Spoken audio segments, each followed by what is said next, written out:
welcome to Bible/Chat, Jason and I. Hey. It's such a terrible thing when the video freezes, isn't it? Mm-hmm. It's very annoying. Anyway, sorry about that. How you doing? Hi. Why are you wearing a sweatshirt? We don't need to have this discussion again. It's hot outside. It's 100 degrees. It is hot outside. But it is nice and cool here.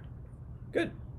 Anyway. Yes. So, question what of the are day. we talking about? Yeah, what are we talking about? So we're doing some different one-offs here and there. Yeah. So the question has to do with spiritual abuse. Right. We talked about the rise and fall of Mars Hill, the spiritual abuse, allegations, and actual things that happened there, Right. And other churches. And that's, not only spiritual abuse, physical abuse, that reality in churches, SBC, totally. It's coming out more and more now.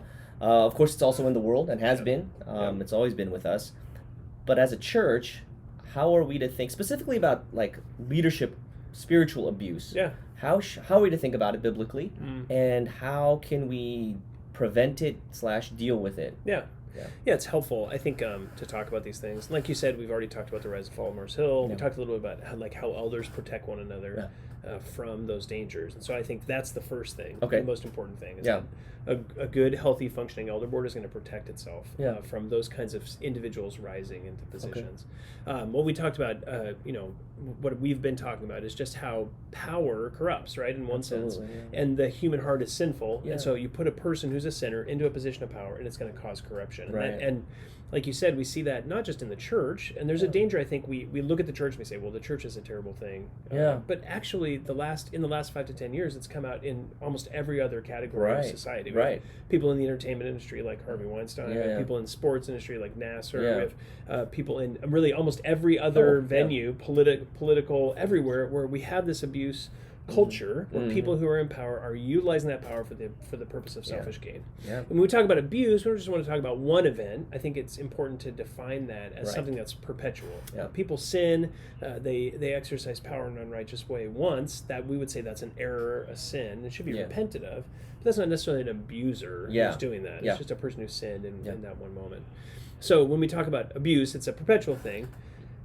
So what do we say about abuse in the church? Yeah. And I think, obviously, even though the world has lots of abuse in it, we would like to think that the church is a safe place, but it isn't. And the reality is that unbelievers, or people who are not walking in the Spirit, or who are walking in pride, you put them in a position of power, and there are times when they will use that power in an unrighteous way. And and I think for us to say, well, the church is holistically different than the world, is not true. I mean, it's just blind. Yeah. However, by the same token, to say the church is just like the world and there's no difference is also an error, right? Yeah. So on both sides, we want to be very cautious. Yeah, so just say, hey, abuse does happen. Yeah. It's not right. It's sin. Of course. We want to say, obviously, it's sin, and then to say we want to protect the victims and expose the abusers and help to move them out of those positions where they have that kind of authority.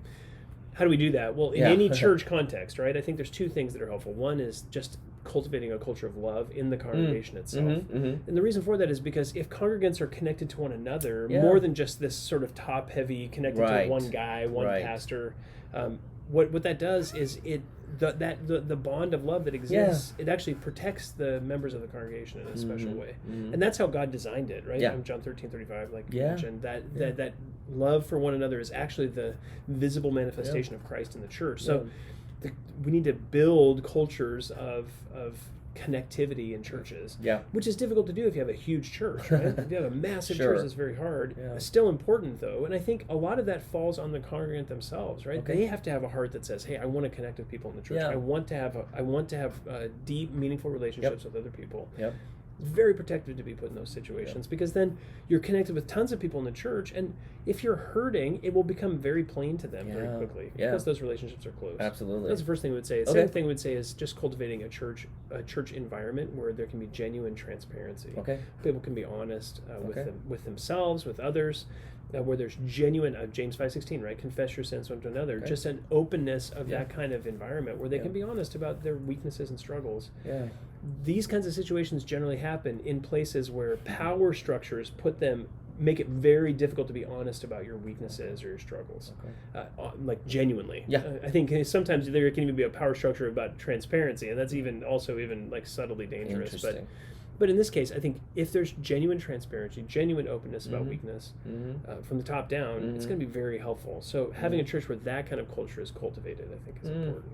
When you say transparency from top down, what would that look like? The top part? Just honesty as leaders, as elders, as and then even like familially, like awareness of your own personal sin. And I think Paul models that so well, right? Like 1 Timothy 1:15, just awareness chief of our own sinners. Yeah, chief of sinners. So if that's the kind of culture that's being modeled, an abuser is going to have a really hard time in that kind of culture because they don't really have any power control over a person who's genuinely transparent. Yeah. In a culture of transparency, that person's going to be outed, I think, very quickly. Yeah. So fascinating. Yeah, so much discussion about this particular issue. Yeah. At one point it was just like, it's in the Catholic Church only. Yeah. You realize there's fallen people everywhere, Totally. sinful human beings, and even unbelievers who become pastors. Yeah, totally. And are doing things that look good, but actually, they're snakes, right? Totally. And I think we should expect that, right? I mean, it's places of power, places of authority. I mean, you're gonna have people filter into that are going to be unrighteous. Yeah. So, but those are some of the things that we could put into place. Yeah. Obviously, those are spiritual things. It's not so much like you can literally put up a physical guardrail to stop things. Yeah, you can. You can't deal with sin that way. Right. But there's a gospel way, a biblical way to actually help. To help handle those things, Yeah, so I think internal honesty in elder boards, genuine mutual accountability between elders. Yeah. But then that also trickles down to the church with love and the church with transparency. Got it. Which I think protects against those areas. Okay. So very helpful. Anyway, I think if you find yourself in an abusive church situation, what do you do, right? And the answer is, I think you confront, right? Matthew 18. Yeah. Because there is a sin. There's an actual sin that's taking place, so you confront that sin privately with that person who you believe is abusive towards you. Even if it's a pastor. Even if it's a pastor, which can be very difficult, right?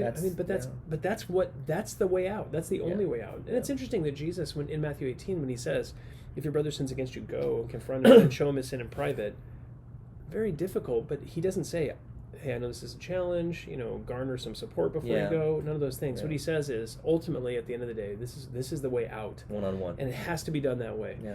If that person truly is an abusive person, they're not going to hear you. They're not going to heed that. Right. So then what that's going to do is immediately bring that transparency in, right? Yeah. Because then you're going to need to go get 2 or 3 witnesses who are going to come and help with that situation. Yeah. So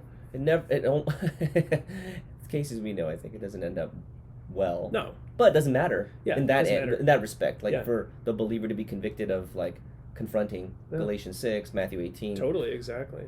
By God's will and his grace, he'll help us do it. Yeah, and then to do that, and just trust, hey, at the end of the day, I can't control the outcome of this. No. But this is what has to happen to start the process. Yeah.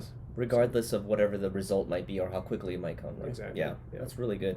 Wow, anyway. Tough topic. Very challenging. Yeah, particularly when it comes to pastors, obviously. Yeah, because there's the last thing I'll just say. It's just that no matter how open and transparent you are, there is that built-in, which is part of that's a good thing by itself. Yeah. The top-down nature of that relationship. Yeah, because a pastor has he's leader authority.